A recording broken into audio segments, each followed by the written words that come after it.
Hello students, welcome to BM academy.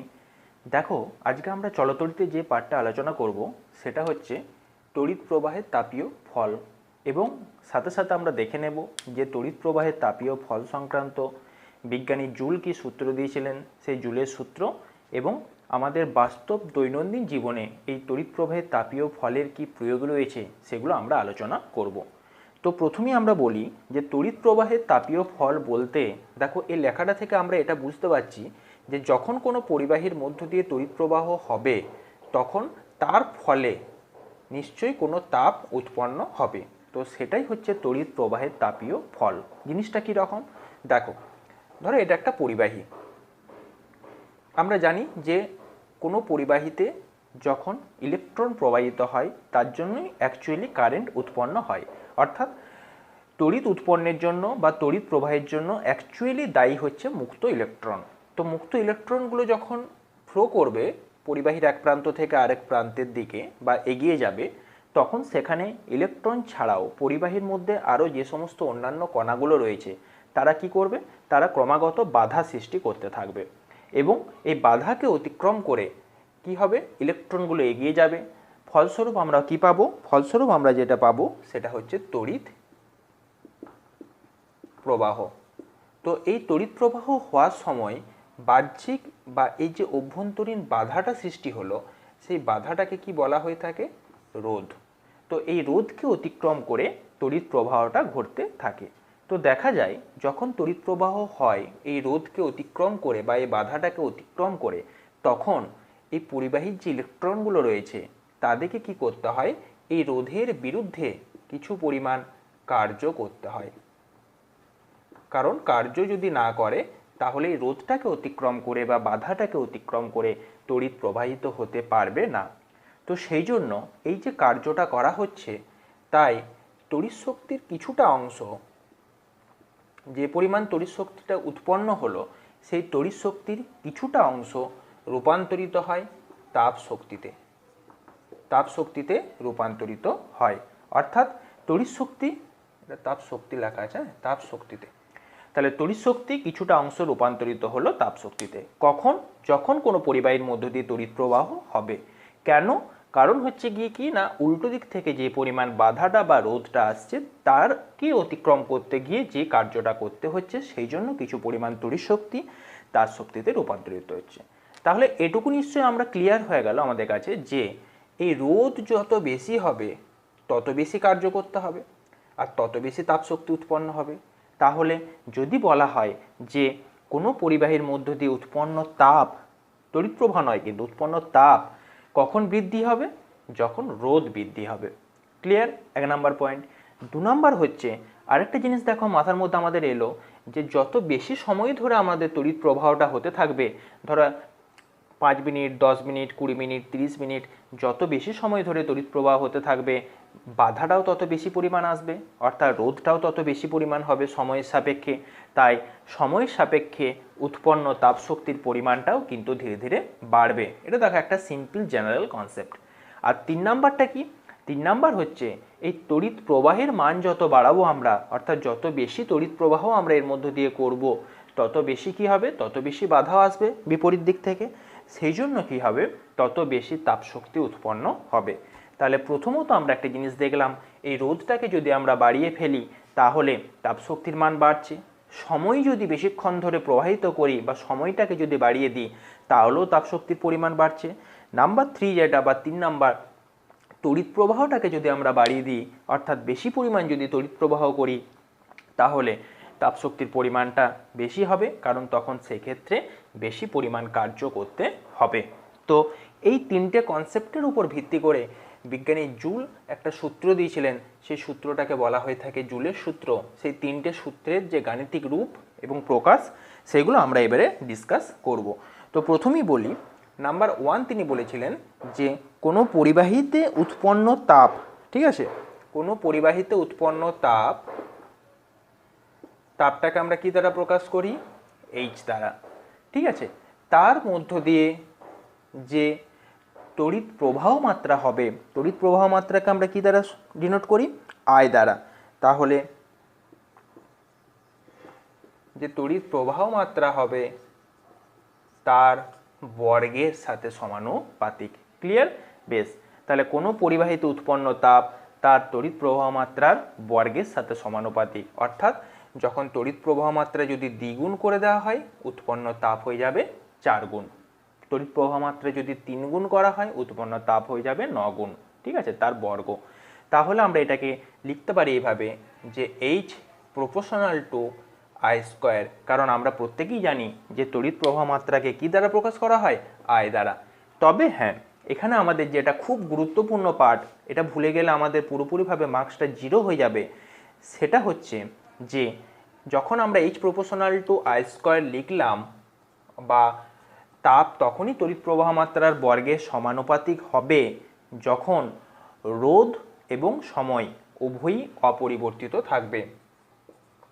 তাহলে main 3টে parameter, ঠিক আছে, এই 3টের উপর ভিত্তি করে পুরোপুরি আমাদের কাজটা চলবে।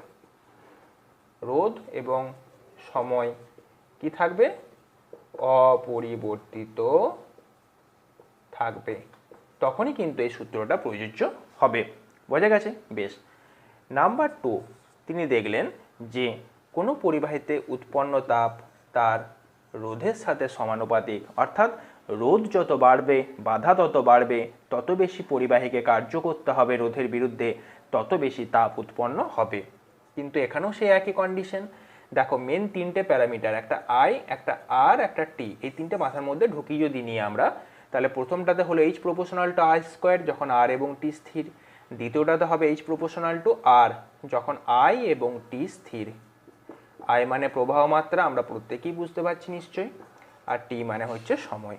Number 3, H proportional two T, অর্থাৎ যত বেশি সময় ধরে তাপে পরিবহন হবে তত বেশি তড়িৎ প্রবাহ হবে এবং তত তাপ উৎপন্ন হবে।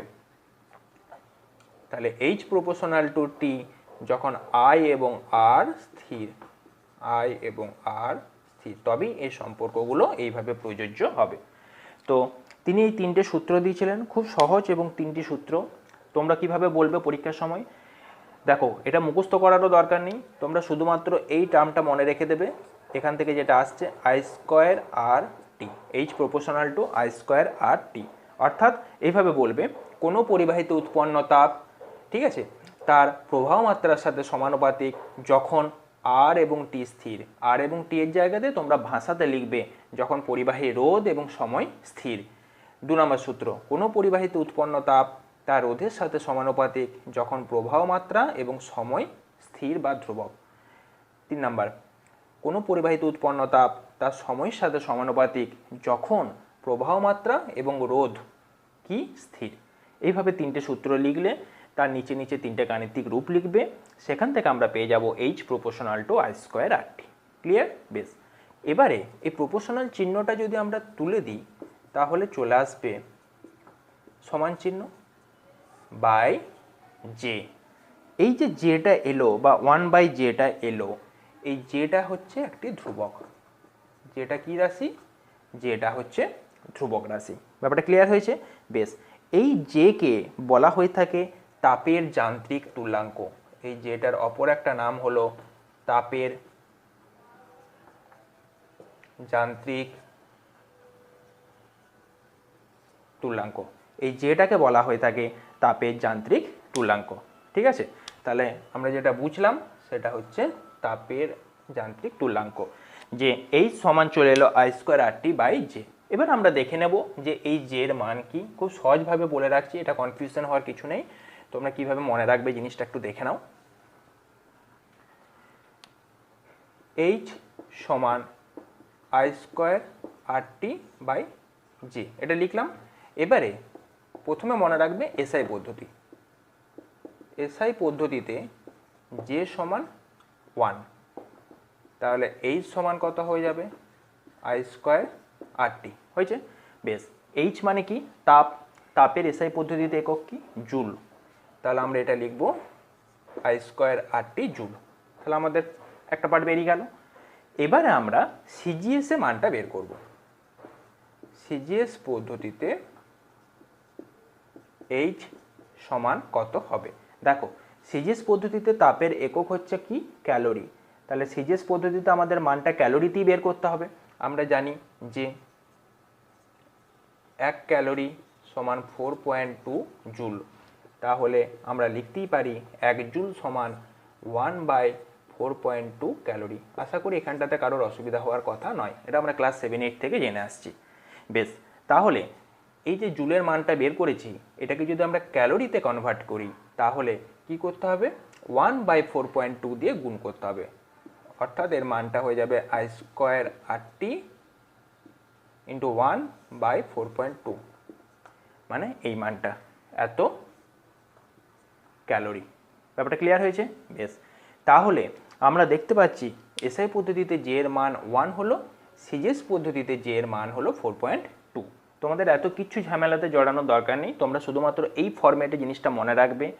পরীক্ষায় যদি কোশ্চেন আসে তাহলে তোমরা কি করবে, আগে জে এর মানটাকে 1 ধরে নেবে, তাহলে শুধুমাত্র সূত্রটা ধরে নেবে H সমান I² RT, এই সূত্রটি ধরে নিলে, এই সূত্রটি ধরে নেওয়ার পরে তাপের মানটা বের করলে, তাপের মানটা তোমাদের বেরোলো জুলে। যদি তোমাদের ইচ্ছা করে তখন তোমরা কি করবে, 4.2 দিয়ে ভাগ করে দেবে, দিয়ে ক্যালোরিতে কনভার্ট করে দেবে। ঠিক আছে? বেশ, এটাকে কিন্তু আর বেশি জটিল করো না। অনেক সময় কি হয়, কোন সূত্রটা কখন প্রয়োগ করব গন্ডগোল হয়ে যায়। তো সব ক্ষেত্রেই তোমরা এই সূত্রটা ফলো করবে, এই যে মানটা জুলে বের করবে, যদি কোশ্চেনটা ক্যালোরিতে চাই তখন তোমরা 4.2 দিয়ে ভাগ করে দেবে, কারণ জুলকে 4.2 দিয়ে যদি ভাগ করে দিই তাহলে তার মানটা আমরা কি পেয়ে যাব, ক্যালোরিতে আমরা পেয়ে যাব। ঠিক আছে? বেশ, তাহলে আমরা এই ফরম্যাটটা দেখতে পেলাম যে H সমান হচ্ছে I² RT/J, এইটি হচ্ছে জুলের সূত্রের গাণিতিক রূপ। এখন একটা প্রশ্ন আসতে পারে যে কার্যের ধারণা থেকে বা কার্যশক্তির ধারণা থেকে জুলের সূত্রের অবতারণা করো বা জুলের সূত্রটা একটু প্রমাণ করে দেখাও। তো এই ধরনের যদি কোনো প্রশ্ন আসে তাহলে আমরা কিভাবে সেটা সলভ করব সেটা এবারে আমরা একটু দেখি।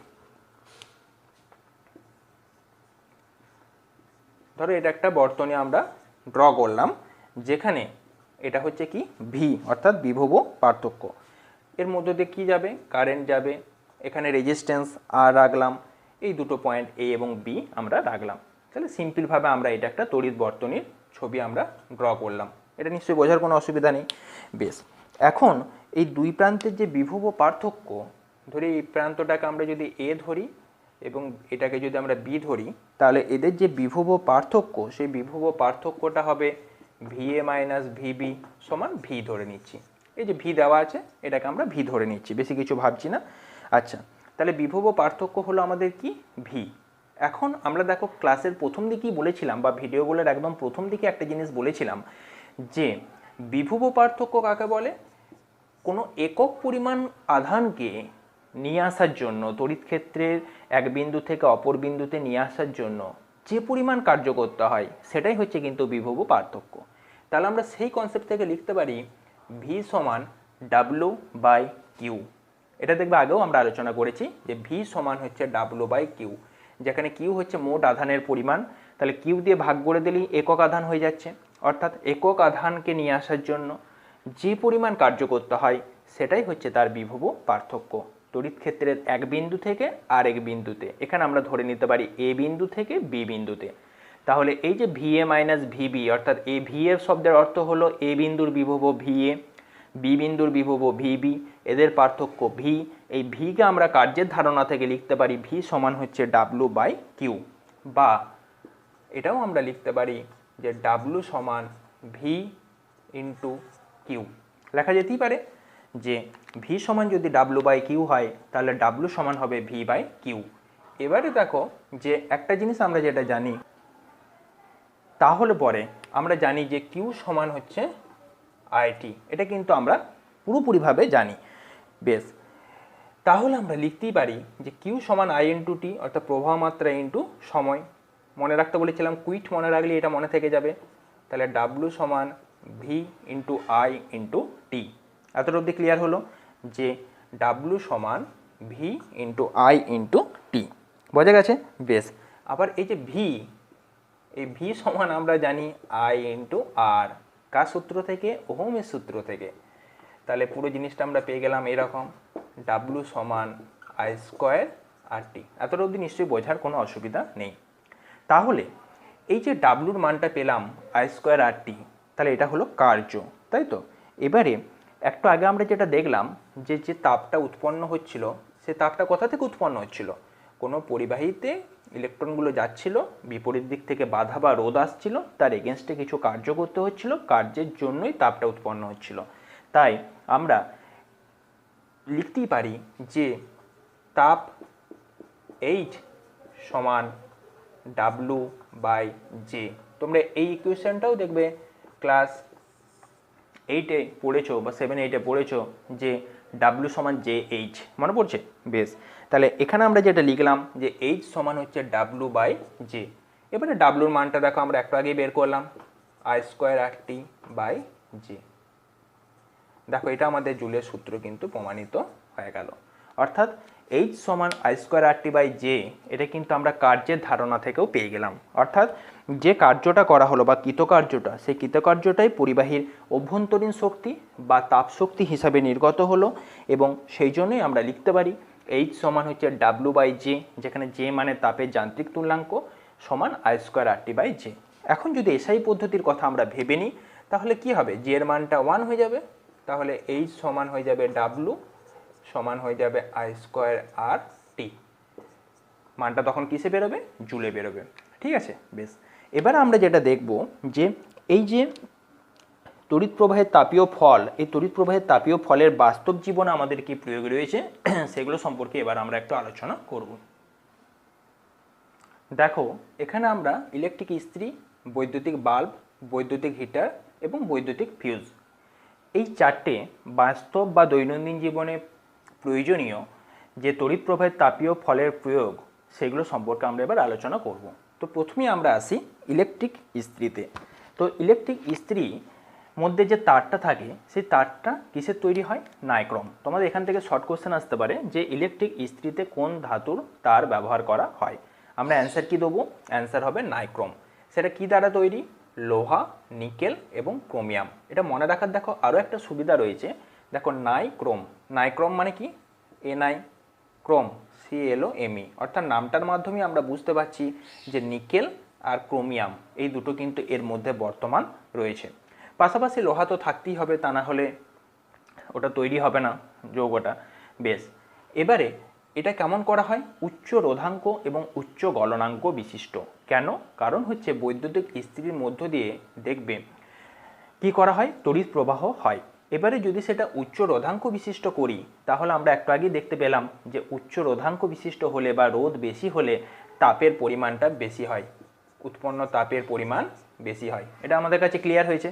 বেশ, তাহলে এইচ প্রপোর্শনাল টু আই, আর যখন আই এবং টি স্থির, তার মানে আমরা যখন একই পরিমাণ প্রবাহ মাত্রা বা তড়িৎ যখন পরিবহন করব তখন তার রোধ যদি বেশি হয় ধাতুটার, তাহলে উৎপন্ন তাপটা বেশি হবে, আর উৎপন্ন তাপ বেশি হলে কি হবে, ইলেকট্রিক ইস্ত্রিটা খুব তাড়াতাড়ি গরম হবে এবং আমাদের পক্ষে সুবিধা হবে। ঠিক আছে, দ্বিতীয়ত হচ্ছে উচ্চ গলনাঙ্ক বিশিষ্ট করা হয়। উচ্চ গলনাঙ্ক বিশিষ্ট করার আরেকটা কারণ যে যদি এই তাপে বা উৎপন্ন তাপে তারটা সঙ্গে সঙ্গে গলে যায় তাহলে তো আমাদের ইলেকট্রিক ইস্ত্রিটা দিয়ে কোনো কাজই হবে না, সেই জন্য উচ্চ রোধাঙ্ক এবং উচ্চ গলনাঙ্ক বিশিষ্ট করা হয়। আরেকটি ইম্পর্টেন্ট জিনিস যে যে তারটা ইস্ত্রির মধ্যে লাগানো থাকে বা ঢোকানো থাকে সেটা দেখবে কুণ্ডলী আকৃতির থাকে। এই কুণ্ডলী আকৃতির করার কারণ হলো যদি একটা তারকে সোজাভাবে না নিয়ে আমরা এরকম কুণ্ডলী আকৃতির নিই তাহলে একই পরিমাণ জায়গাতে তার দৈর্ঘ্যটা কিন্তু দেখো অনেকটা বেড়ে যাচ্ছে, অর্থাৎ এই পরিমাণ জায়গার মধ্যে আমাদের কিন্তু অনেকটা বেশি পরিমাণ তারকে রাখতে পারছি, অর্থাৎ তারের যে দৈর্ঘ্য বা লেংথ বা এল সেটা কিন্তু অনেক বেশি হচ্ছে। আর আমরা তো জানি যে আর প্রপোর্শনাল টু এল, এটা তো আমরা আগেই পড়েছি যে পরিবাহী রোধ নির্ভর করে তার দৈর্ঘ্যের উপর, তাই তো, অর্থাৎ দৈর্ঘ্য যত বাড়াবো পরিবাহী রোধ তত বাড়বে। সেই জন্য কী করা হয়, বৈদ্যুতিক ইস্ত্রিটা কুণ্ডলী আকৃতি নেওয়া হয়। তোমাদের কোশ্চেন আসতে পারে যে ইস্ত্রি কেন কুণ্ডলী আকৃতি নেওয়া হয় ইস্ত্রির তারটা, দ্বিতীয়ত এটা কেন উচ্চ রোধাঙ্ক উচ্চ গলনাঙ্ক বিশিষ্ট করা হয়, ঠিক আছে, আর কি তার ব্যবহার করা হয়। তাহলে তিনটে কোশ্চেনের অ্যান্সারই আমরা পেয়ে গেলাম। চলে আসছে আমরা বৈদ্যুতিক বাল্বে, এরও একই মেকানিজম একই ফাংশন, এটা উচ্চ রোধাঙ্ক উচ্চ গলনাঙ্ক বিশিষ্ট করা হয়। এটাও বৈদ্যুতিক তারের যে ফিলামেন্টটা থাকে সেখানে দেখবে তোমরা তারটা দেখবে এরকম কুণ্ডলী আকৃতির থাকে, সোজা কিন্তু থাকে না। এখানেও একই কাজ। আর এখানে যে তারটা ব্যবহার করা হয় সেটা হচ্ছে উলফেমাইট। এটা একটু খেয়াল রাখবে যে বৈদ্যুতিক বাল্বে কি ব্যবহার করা হয়? অ্যান্সারটা লিখবে উলফ্রেমাইট। এবং আরেকটা তোমরা বলবে যে যদি কোশ্চেন আসে যে উলফ্রেমাইট অ্যাকচুয়ালি কী দ্বারা তৈরি, লোহা, টাংস্টেন এবং ম্যাঙ্গানিজ। ব্যাস, এখান থেকে শর্ট কোশ্চেন এলে এরকম আসতে পারে। আর এরপরে নেক্সট আমরা যেটা চলে আসবো সেটা হচ্ছে বৈদ্যুতিক হিটার। এটাও নাইক্রম দ্বারা তৈরি, ইলেকট্রিক ইস্ত্রির মতনই একই ফাংশন, এটাও উচ্চ রোধাঙ্ক উচ্চ গলনাঙ্ক এবং এটাও কুণ্ডলী আকৃতির হয়। চলে আসছে আমরা বৈদ্যুতিক ফিউজে। একটা গুরুত্বপূর্ণ টার্ম, আমাদের দেখবে প্রত্যেকেরই বাড়িতে যখন ইলেকট্রিকের কানেকশন করা থাকে সেখানে দেখবে বৈদ্যুতিক ফিউজটা লাগানো থাকে। সেই বৈদ্যুতিক ফিউজ মেনলি সীসা এবং টিন দ্বারা তৈরি। সীসাটা থাকে 75% আর টিনটা থাকে 25%। খুব গুরুত্বপূর্ণ দুটো উপাদান। এখান থেকে তোমাদের বারবার কোশ্চেন আসে যে বৈদ্যুতিক ফিউজের প্রধান উপাদান দুটি লেখো। লিখবে সীসা এবং টিন। সীসা 75%, টিন 25%, এবং কোনটা বেশি কোনটা কম সেটা মনে রাখবে। সেই জন্য তোমরা এইভাবে খেয়াল রাখতে পারো, দেখো সি টি দন্ত সয়দিকি সিটি, ঠিক আছে। সিটি মানে আমরা জেনারেলি সহজ জানি, যদিও বানানগুলো এখানে ম্যাচ করছে না, তবু এইভাবে খেয়াল রাখতে পারো, তাহলে খেয়াল থাকবে কোনটা 75 হবে কোনটা 25 হবে, এটা মনে রাখতে পারবে, ঠিক আছে। এখানে যে জিনিসটা উচ্চ রোধাঙ্ক বিশিষ্ট করা হয় তার কারণ এখানেও ঠিক তাই, যাতে করে তাপটা বেশি থাকে, ঠিক আছে। আচ্ছা, আর দ্বিতীয়ত হচ্ছে এটা নিম্ন গলনাঙ্ক বিশিষ্ট করা হয় কেন? দেখো, নিম্ন গলনাঙ্ক বিশিষ্ট এ কারণে করা হয়, এটা খুব একটা গুরুত্বপূর্ণ কাজ বা কারণ, যদি হঠাৎ করে বর্তনীতে তড়িৎ প্রবাহ মাত্রা বেড়ে যায় হঠাৎ করে, তাহলে কি হবে, পুরো বর্তনী কিন্তু ছিন্ন হয়ে যাবে, ঠিক আছে। বা আমাদের বাড়িতে যে সার্কিটটা করা আছে সেই সার্কিটটা কিন্তু অত্যন্ত ক্ষতিগ্রস্ত হবে। কখন? যদি হঠাৎ করে কোনো প্রবাহ মাত্রা বা আয়টা যদি বেড়ে যায়। তাহলে এটা নিম্ন গলনাঙ্ক বিশিষ্ট করার একটাই কারণ যে যখনই আয়টা হঠাৎ করে বেড়ে যাবে, তাহলে আমরা জানি যে এইচ প্রপোর্শনাল টু আই, তাহলে আই যদি হঠাৎ করে বেড়ে যায় তাহলে তাপের পরিমাণটা কি হবে? বেড়ে যাবে। তো সেই উচ্চ তাপে সঙ্গে সঙ্গে বৈদ্যুতিক ফিউজ নিম্ন গলনাঙ্ক বিশিষ্ট হওয়ার জন্য সঙ্গে সঙ্গে কি হবে, বর্তনীটাকে ছিন্ন করে ফেলবে। ফলে কি হবে, আর তড়িৎ প্রবাহিত হতে পারবে না, ফলে আমরা বড়সড় দুর্ঘটনার হাত থেকে রক্ষা পেয়ে যাব।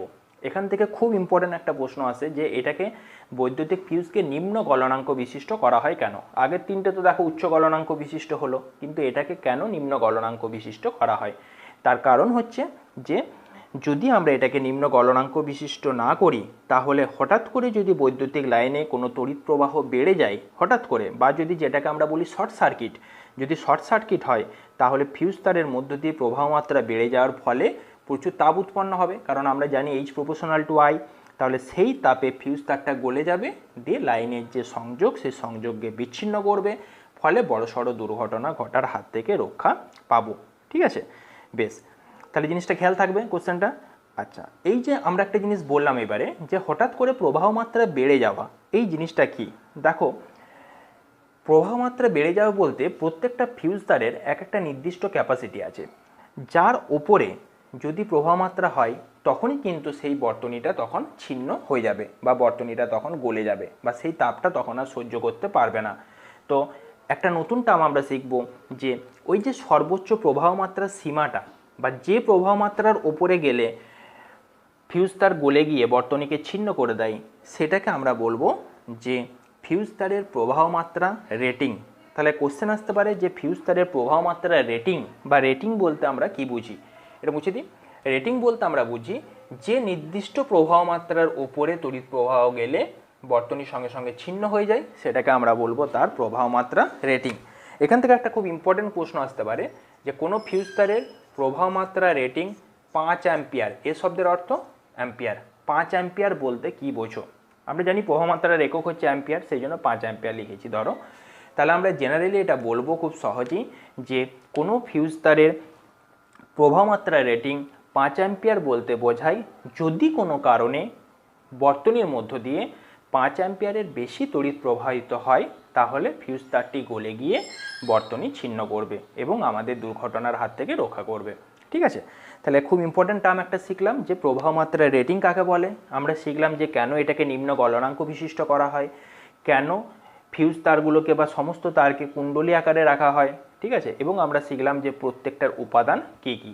প্রসঙ্গত আর একটা জিনিস বলে রাখি যে বর্তমানে যে বৈদ্যুতিক বাল্বগুলো রয়েছে সেখানে নিষ্ক্রিয় গ্যাস যেমন আর্গন, নিয়ন এরকম কিছু কিছু গ্যাস দ্বারা ভর্তি করে রাখা হয়।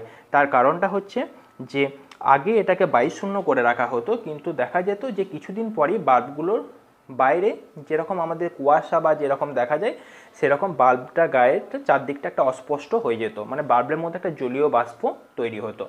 সেই জন্য কী হয়, বর্তমানে আর্গন, নিয়ন এই ধরনের নিষ্ক্রিয় গ্যাসগুলো ব্যবহার করা হয়। তাতে করে কি হয়, বৈদ্যুতিক বাল্বের যে ক্রিয়াশীলতা বা দীর্ঘায়ু, ঠিক আছে, বা আয়ু, সেটা অনেকটা বেড়ে যায়। সেই কারণেই নিষ্ক্রিয় গ্যাসগুলো ব্যবহার করা হয়। তো আজকের ভিডিওটা এতটাই। পরের ভিডিওতে আমরা ক্ষমতা বা অন্যান্য যে সমস্ত পার্টগুলো রয়েছে সেগুলো সম্পর্কে আলোচনা করব। তোমরা এই পার্টটা বাড়িতে ভালো করে পড়ে নেবে। আর এখান থেকে শর্ট কোশ্চেন যেগুলো আসতে পারে সেগুলো হচ্ছে বই থেকে তোমরা একটু নিজেরাই করার চেষ্টা করবে। সূত্রগুলো আমি লিখে দিচ্ছি। একটা সূত্র আমরা পেয়েছি I²RT, এটা মনে রাখবে, এটা হচ্ছে জুলে আসবে, দিয়ে 4.2 দিয়ে ভাগ করে দেবে, দিয়ে ক্যালোরিতে নিয়ে আসবে। 2 নম্বর সূত্র আমরা যেটা পেলাম, আমরা আগেও দেখেছিলাম যদিও এই সূত্রটা সম্পর্কে, W সমান হচ্ছে VQ বা V সমান W/Q, প্রতি একক আধানকে নিয়ে আসার জন্য যে কার্যটা আর কি, সেটাই হচ্ছে বিভব পার্থক্য।